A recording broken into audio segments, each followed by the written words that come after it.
Welcome to the Brevard Alzheimer's Foundation's presentation of Aging with Dignity, a show to make you aware of the many ways we can help each other as we grow older. This show will bring you information to stimulate you in developing your own aging plan. And now here's your host, Joe Steckler. Hello, I'm Joe Steckler and welcome to another edition of Aging with Dignity. Today we're going to discuss innovative ways to improve care management for elders.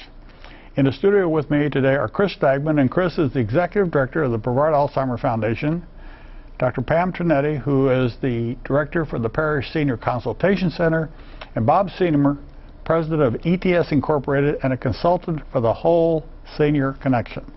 Welcome all of you, and thank you for being with me today. Oh, wonderful to be here. It's a pleasure to have you here, and it's a pleasure, viewer, for me to be able to bring this type of a show to you because I think it shows that, especially in Brevard County, Florida, as this could be done anywhere in the United States, we're talking about a system that is a proactive system and not something where we just sit back and let somebody else do our thinking for us, and it makes us get involved in our care. And Bob, let's just start the show today with you describing for our viewers what the Whole Senior Connection is and the basis for it. Okay. Good morning, Joe. Morning. Yeah, the Whole Senior Connection is a web-based program that is accessible by anybody with a computer that has an internet connection. And basically it revolves around a survey that's designed around quality of life and prevention factors.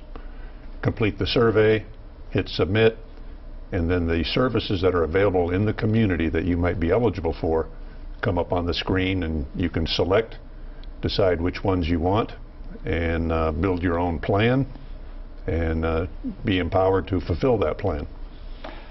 What makes you think a system like this will work? What is your basis for saying we can adapt this to or make it work for seniors?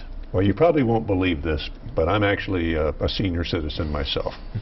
And the reason I know this will work is because most organizations are designed around problems and crises, and 90% of the population is not in a problem or a crisis, but we have some factors in our lives that we need to have more information about so we can take better care of ourselves or prevent a problem from occurring. So a system like this creates awareness and enables everybody to understand what can I do to improve the quality of my life and take responsibility for doing that and not wait for it to become a problem. But you've already tested this on children. We've tested it on children. We know it works because you have it, you've designed it and you've made it work in a Brevard County school system. So we're not taking a gamble on an unknown. We're doing something. And you, Chris, when you said you were going to send me some information on it, and I read it, and you said all you have to do is stick senior in where children exist. Yeah. And why did you say that? Well, I think that, you know, the tool's pretty easy to use. Some of the things that, you know, it doesn't cost anything, so you can get on it for free. You can get on it and remain anonymous. And I think that that's big for families. From the senior bucket, what we see at the Brevard Alzheimer's Foundation when we do care management is that a lot of seniors don't know where to go to get help, and families don't know where to go to get help, and sometimes they go to the wrong places and get the wrong information or bad information. So that's the first thing that it does. What the Whole Senior Connection does, in my mind, is it allows somebody to go and ask a series of questions in private about what might be going on with their family, their situation. The things that you hit no on, for instance, if you don't have reliable transportation and you answer the question no, what will happen is you'll get referred to transportation services that are in Brevard County that you can call and access the service that you need right from your own living room, or you can go to a Brevard Public Library or wherever and get it. I think that that's big. The other side of it is that in order for those agencies to be in that database, they need to be screened so that we know that they're good, reputable companies, so that, you know, you're not getting a referral to somebody who might take advantage of you or not provide a quality service. So it has a huge benefit. The biggest benefit that I see, however, is the growing trend of out-of-state family. This time of year, when you get into the late parts of the year, I'll give you a great example. A daughter lives in Ohio. She comes to visit her mom and dad that live in Melbourne Beach for Thanksgiving. She's talking to them on the phone 1 or 2 times a week. That's the only contact she has. She walks into their home and she sees all these things that are going on that she had no idea of what was happening. So then she's tasked with, well, do I stay here? Can I afford to stay in Brevard County for a week or 2 and take care of and get my mom and dad straight on all these things they need? Most people can't do that. She goes back to Ohio. Then what does she do? She starts calling around, and it's real tough on her to figure out to get the right element of care for her mom and dad. With the whole senior connection, if she knew about it, she could just go online, do it in Ohio, come up with a plan, get all the numbers that she needs, and boom. It basically provides that woman in Ohio a roadmap to access services for her mom and dad that live here in Melbourne. It's a no-brainer. It makes a lot of sense. Later on, I want you to talk, and I want you to describe the We Help Brevard program and how that can become part of the system. But I want to get to Dr. Trinetti right now. Dr. Trinetti, you're a geriatrician. You came to Brevard County, what, a year and a half ago now? Well, 3 years. 3 years?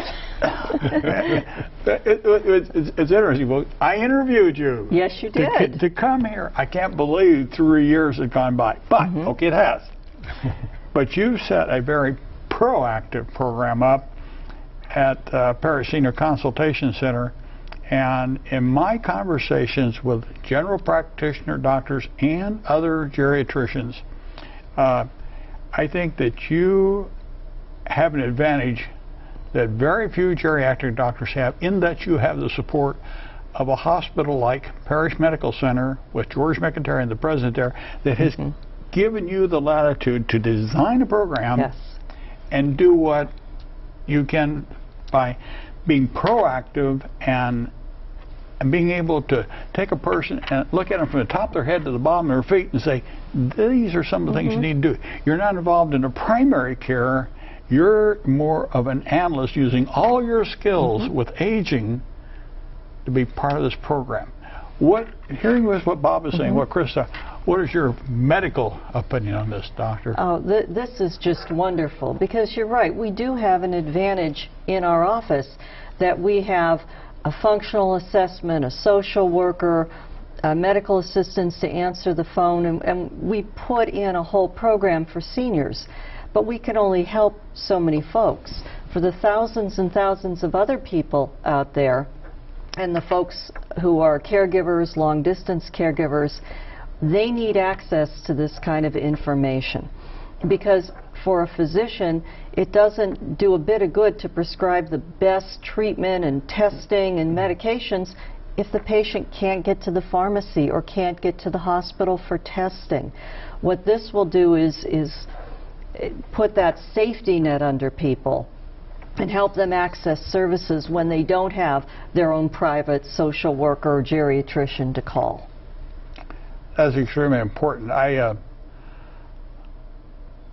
think of all the phone calls that I've received over the years when I had your job, Chris, as the director of the foundation, and then March that forward and thinking about all of the behind-the-scenes work we did, that you were involved with the United Way, me with the foundation, other people, the hospital systems, recognizing the connection between the children and seniors, and how we need to do a better job of marrying up those assets in the program. And that's exactly what you've done, Bob, with this program. Well, one thing, you know, I've talked to many counselors and state agencies over the years, and also with private providers of services.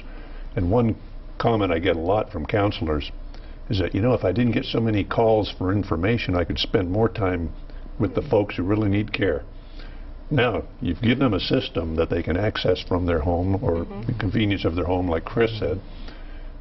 They're basically helping themselves or getting the information, and the caregivers and the counselors actually have more time to spend with those people who they can really benefit and not have to answer so many questions. So maybe from your perspective, you can see how that might be a benefit as well. So I can, and although many of our seniors are very computer literate, the ones who aren't, if this program was available and people knew about it at your local library and senior center,